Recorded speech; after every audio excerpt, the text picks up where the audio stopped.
All right.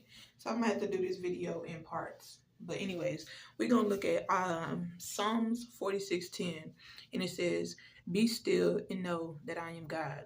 But when we look at the whole chapter of Psalms 46, and we start at verse 1, I believe the message of that chapter is that God is powerful, that He can do far more abundantly than we can ever ask, think, or imagine, right? Okay, so verse 1 talks about Him being our refuge and our strength. When I looked up the word refuge, it says like the refuge is He is our hiding place, He is our resting place. He is a safe place. That is the place that we go to for safety, protection, and trust from trials, the rain, the storm, from danger, from adversities.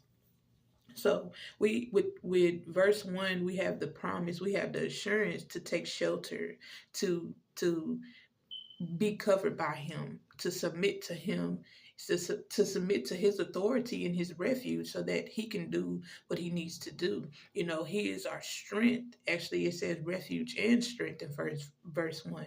He's the power. He's the mighty one. He's the strong man. He's the one that binds the stronghold. He is the one that gives us the ability to prevail over, the darkness.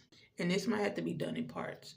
But when we look at the statement or whatever you want to call it, where it says to be still, the Greek or Hebrew definition, the word is rapha.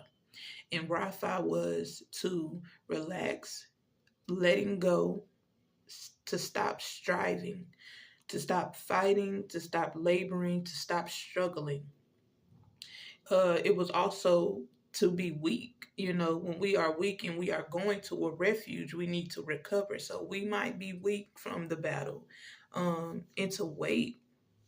And when we look at the Greek word know, or Hebrew word be still and know, the Greek word was yada.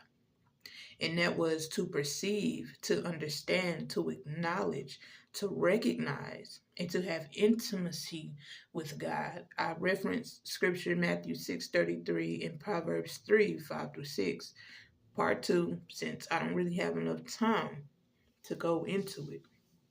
But it also says at the next couple verses, it says, He is a very pleasant help in trouble.